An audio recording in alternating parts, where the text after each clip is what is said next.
When I gently corrected my grandson's homework, my daughter-in-law snatched the paper away and hissed, "We don't need your ancient opinions." "Grandma says 8 times 7 is 56, Eli whispered, and his small voice carried all the nervousness of a child caught between two worlds he didn't fully understand yet. I had circled the mistake on his worksheet with my red pencil, the same way I'd circled thousands of mistakes over 38 years of teaching mathematics to children who needed someone to believe in their ability to learn. My handwriting was still precise. My mind was still sharp. And 8 times 7 was still 56, no matter what year you happened to be living in. Before I could finish explaining the correction to my grandson, Vanessa's footsteps crossed the kitchen tile like someone who had already decided the argument before it started. She reached across the table and snatched the worksheet from under my hand with a force that made the pencil roll off the edge and clatter against the floor. "We don't need your ancient opinions confusing him," she said, and the word ancient landed in the air between us like something thrown. I looked at Eli. He was looking at his shoes. His little shoulders had curved inward the way children's shoulders do when they feel responsible for something they didn't cause. Darren was sitting 6 feet away with his phone in his hand, and he looked up just long enough to deliver his contribution. "Mom," he muttered, already looking back down, "you're just set in your ways." I had been a mathematics teacher for 38 years. I had raised Darren alone after his father died when Darren was 11 years old, working evening tutoring sessions and summer school contracts to make sure we never lost the house his father had worked so hard to buy. I understood multiplication tables the way other people understood breathing. But none of that was what made Darren's words land so much harder than Vanessa's. It was the shrug. That small, tired, barely there shrug that said I was an inconvenience he had already categorized and filed away.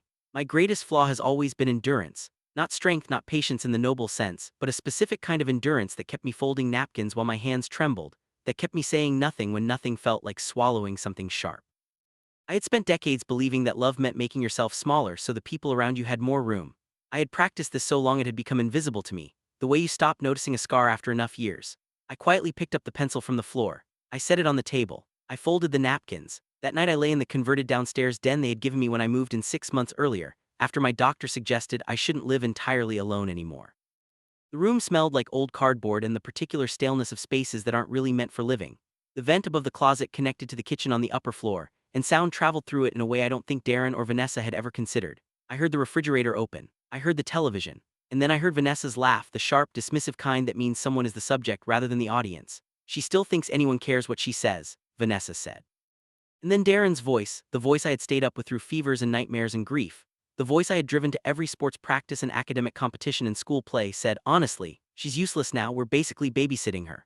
I did not cry. I noticed this about myself with a kind of detached curiosity lying there in the dark. Something inside me that had been soft for a very long time simply hardened, quietly and completely the way water becomes ice. There was no drama to the moment. There was no anger that I recognized as anger. There was only a clear, clean certainty that something had permanently ended and something else was about to begin. I got up without turning on the light. I knew the room well enough by then. Behind the rack of winter coats I had brought from my own house, there was an old steel safe that had belonged to my husband Bernard. I had moved it without telling anyone. Inside was an envelope I had prepared 3 months earlier, when the small humiliations had begun accumulating at a rate that made me think I should probably make arrangements. The envelope was sealed with wax, old-fashioned, the way Bernard had always sealed important things. On the front, in my own handwriting, I had written, "To be OPNED if I am no longer respected in my own home." I held it in the dark for a moment. Then I set it on the shelf where I kept my reading glasses and my hand lotion and the small framed photograph of Bernard from the year before he died, when he was still healthy and his eyes still had that particular light in them. I went back to bed. I did not sleep, but I lay very still, and in the morning I called my attorney. Celia Morano had been handling my family's legal affairs for 11 years. She was a compact, precise woman in her mid-50s who had a talent for listening without expression that I had always found deeply reassuring. When I sat across from her polished desk and slid the envelope toward her, she opened it carefully and read through the 4 pages of handwritten instructions without speaking. Then she looked up at me over her reading glasses. "Lorraine," she said, "are you certain?" 8 times 7 is 56, I said. She blinked once. Then she nodded slowly and began making notes. What Darren believed about his inheritance was a story he had told himself so many times it had become fact in his mind. He believed that Bernard's property business, the family home we had lived in since Darren was 8 years old, the 3 rental units Bernard had acquired over 20 years of careful saving, and the investment account that had grown steadily since Bernard's death, would eventually transfer to him as naturally as breathing. He had never asked me directly. He had simply assumed, the way people assume sunrise. The truth was that everything remained solely under my control, documented and legal and completely subject to my decisions. Bernard had been very specific about this when we drew up our estate documents together, because Bernard had been a man who understood that love and money required the same kind of careful tending. I had never updated those documents to add Darren as a beneficiary because I had never believed it was necessary to rush. That turned out to be fortunate. In the weeks that followed my meeting with Celia, I did something that I think surprised everyone who later heard about it, including myself. I acted completely normal. I cooked dinner. I picked Eli up from school. I helped him with his mathematics homework at the kitchen table, quietly and without fanfare. And when Vanessa was in the room, I kept my corrections gentle enough that she couldn't find a reason to object. I smiled at appropriate moments. I asked after Darren's work. I was so thoroughly, carefully normal that I could see it bothering Vanessa in the way that inexplicable things bother people who are waiting for an explosion that never comes. Meanwhile, Celia was quietly and methodically executing every instruction in the envelope. But here is where my flaws began to surface in ways I didn't fully recognize at the time. I became obsessive in the privacy of my own mind. I reread old text messages on my phone, ones where Darren had canceled plans with short excuses and Vanessa had sent terse, duty obligation messages about holiday schedules. I replayed conversations in my head, testing them for the exact moment when my son had stopped seeing me as a person and started seeing me as a burden to be managed. I began testing small things, skipping dinner one evening to see if anyone noticed my absence, leaving my coat by the front door when I usually hung it immediately to see if anyone asked if I was going out. No one noticed. No one asked. Instead of accepting this as confirmation of what I already knew, I kept testing, which Celia would later point out was not a healthy use of my energy. Lorraine, she told me one afternoon in her office, punishment rarely creates love. What are you actually trying to accomplish? I want them to understand, I said. Understand what? What they're losing. She was quiet for a moment. You want remorse, she said, not just consequences. Is that so different? Yes, she said simply. It is. I didn't stop. I understood her concern and I set it aside anyway, which is the particular brand of stubbornness that has served me both well and poorly throughout my life. I continued planning. I continued waiting. And then the second revelation arrived like a physical blow. Celia called me on a Tuesday morning and asked if I could come in that afternoon. When I sat down across from her desk, she slid a folder toward me with the careful deliberateness of someone handing over something heavy. I need to ask you some questions about a loan transaction from 2019, she said, specifically about your rental property on Whitmore Street.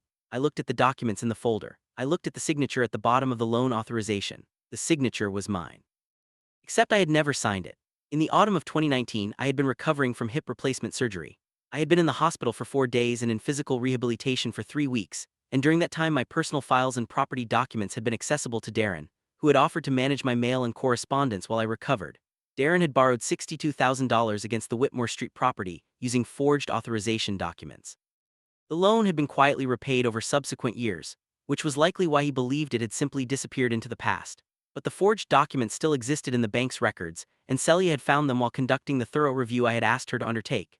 Vanessa knew, Celia said. It wasn't a question. She had already spoken with a contact at the bank who remembered a woman matching Vanessa's description accompanying Darren to the closing. I sat in Celia's office for a long time after she finished explaining. The grief that moved through me was different from the grief of the kitchen table insult, different even from the grief of lying in the dark hearing my son call me useless. This was the grief of a specific kind of betrayal, the kind that reaches back into the past and reframes things you thought you understood. He had forged my signature while I was lying in a hospital bed recovering from surgery. He had done it while bringing me flowers and asking the nurses how my progress was going. He had done it and then come home and presumably slept without difficulty. What do you want to do? Celia asked. I thought about this for a long, careful moment. I want to wait, I said. How long? Until I'm ready for them to understand exactly what they're losing. The months that followed had their own particular texture.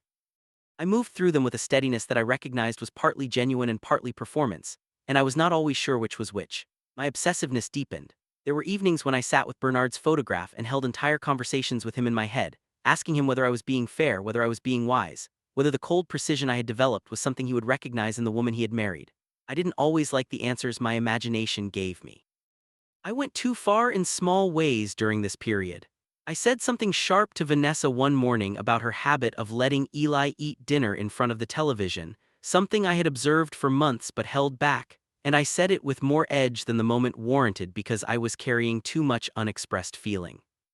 Vanessa's eyes narrowed and she said, "Nobody asked you," and I walked back to my den and sat on the edge of my bed and recognized that I had just given her a small victory because my control had slipped. I was not perfect in my execution. I want to be honest about that. The righteous revenge story requires a protagonist who maintains complete dignity throughout, and I did not always manage that. My endurance sometimes curdled into something that tasted more like brooding. My precision sometimes sharpened into something that felt more like rehearsal for cruelty. I had to keep reminding myself of Eli, of the small boy who looked at his shoes when adults argued around him, of the child who deserved a grandmother who was acting from love rather than from accumulated injury. He was the reason I kept the plan measured rather than scorched. Finally, Celia called me on a Thursday and said, "Everything is in order." I contacted Darren that evening and told him I thought it was time for a family meeting about estate planning. I framed it as routine, a responsible adult getting her affairs organized. He seemed only mildly interested. "Sure, Mom," he said. "When?" "Saturday," I said. "Celia's office at 10. There was a brief pause. "Vanessa wants to know if she needs to be there." "It would be helpful," I said. On Saturday morning, I arrived at Celia's office 20 minutes early. I wore the dark blue dress I had worn to Bernard's funeral, not as a dramatic gesture, but because it was the garment I associated most strongly with the version of myself that does not flinch. I sat in the chair across from Celia's desk and drank the coffee her assistant brought and watched the trees through the window. Darren and Vanessa arrived 8 minutes late.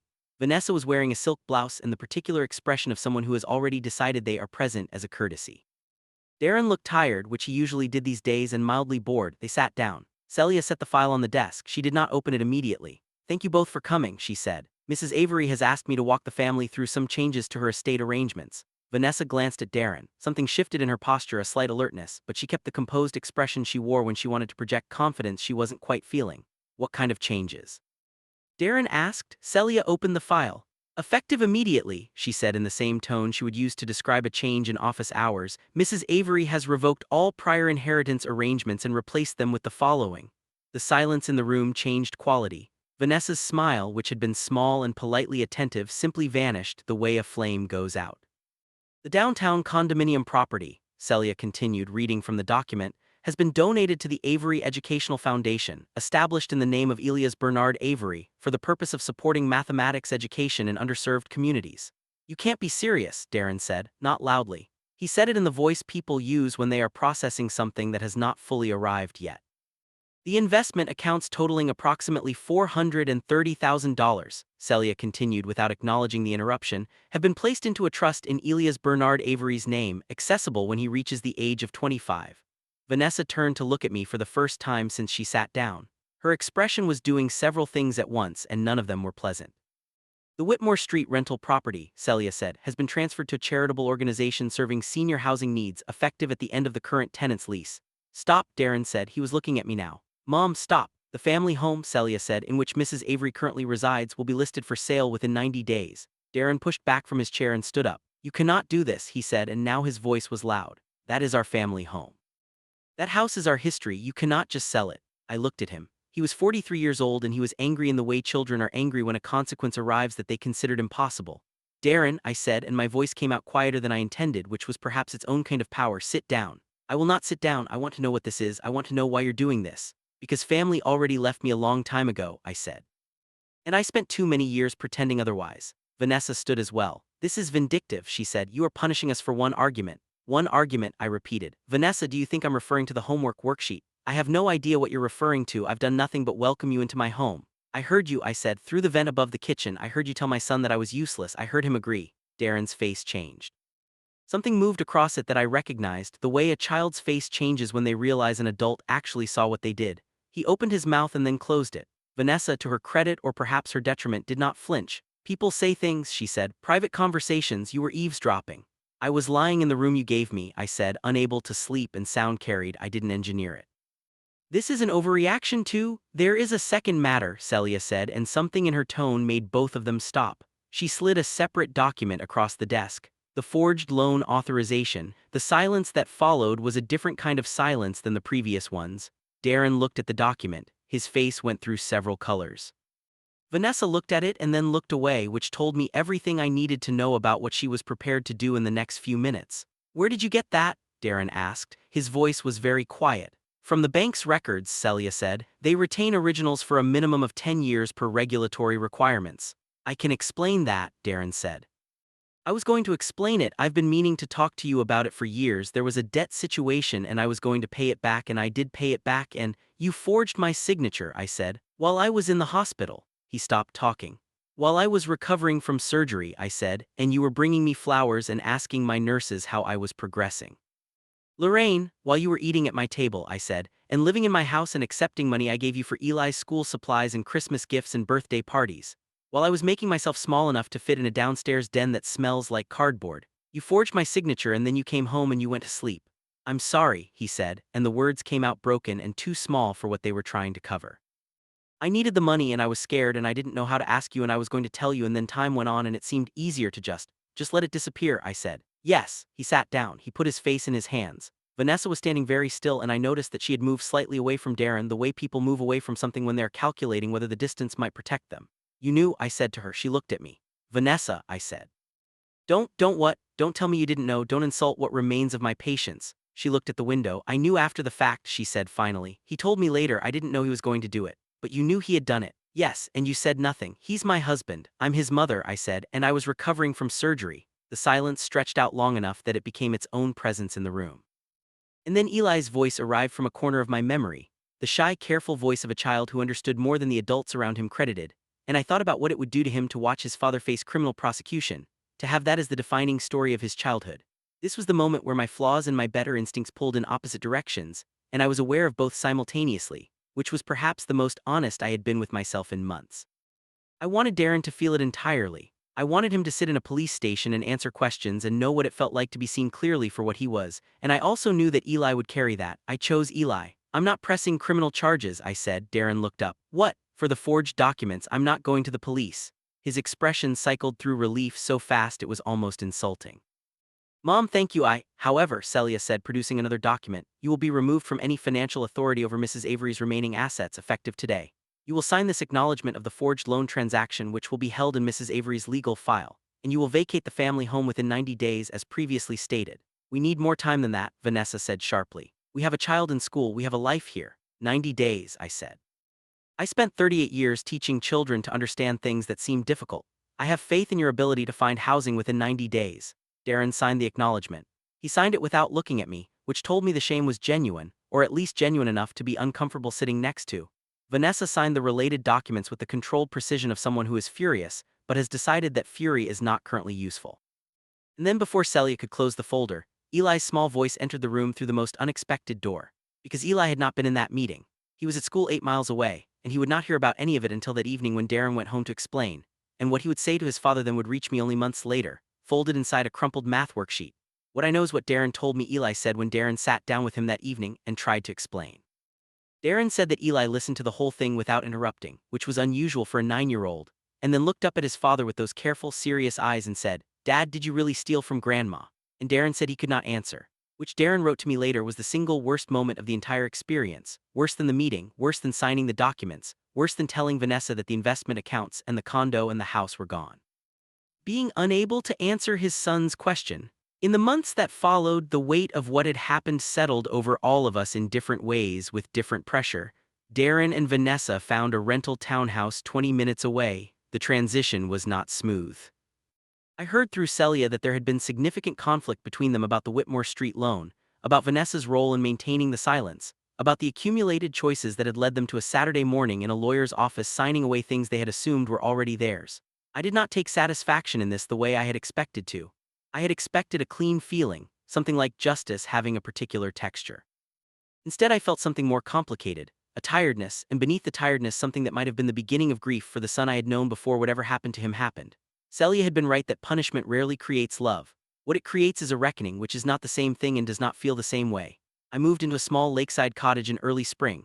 It was a quiet place and I had not lived somewhere quiet in a very long time.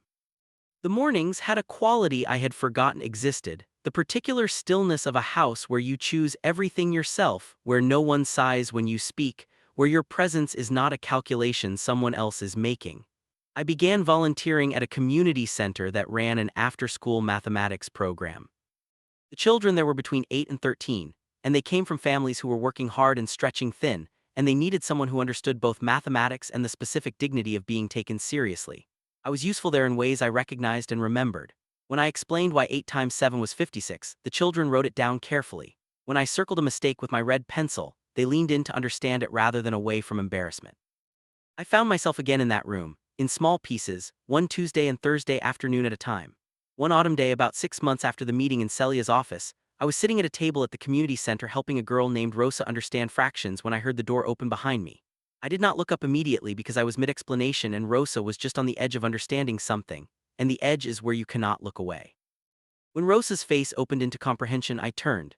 Eli was standing in the doorway with his backpack and a crumpled mathematics worksheet. He was wearing a jacket I had never seen before, a dark green one that looked like Darren had chosen it, and his hair needed cutting, and he looked so much like Darren at 9 years old that something in my chest made a complicated movement. "Hi, Grandma," he said. He was trying to sound casual and not quite succeeding. "Hi, sweetheart," I said. "I wanted to check my answers with you," he said. He crossed the room and sat down across from me, exactly as I had sat across from hundreds of students over the decades, and spread the worksheet on the table between us. He had done the work himself and most of it was correct. Two problems had small errors, the kind that come from working too quickly rather than from misunderstanding the concept. I circled them with my red pencil gently and explained what had happened in each one, and he listened and corrected them and then looked up at me. "Better," he said. "Much better," I said. He stayed for 40 minutes. He asked me about the other children in the program. He asked me whether I liked the cottage. He asked me in the careful way of a child who has been told not to bring something up and is bringing it up anyway whether I was happy. "I think so," I said. "Yes, I think so." He nodded as though this was information he needed to deliver somewhere. Then he packed up his worksheet and his pencil and his backpack, and said goodbye with a hug that lasted a little longer than 9-year-olds usually allow. I watched him walk to the car in the parking lot, where a woman I didn't recognize, perhaps a neighbor or a friend of Darren's who had given him a ride, was waiting. After he left, I carried my coffee back to the table and sat down in the quiet of the empty room. I noticed something folded inside the back pocket of the worksheet he had left behind. A small piece of paper, folded twice, with my name on the front in handwriting I recognized immediately, the handwriting that had been 11 years old when it learned to form letters properly, which is the handwriting that stays with a person longest. I unfolded it. It said, "I became the kind of man you warned me about. I just didn't realize it until you stopped protecting me." I sat with that for a long time, longer than I expected to.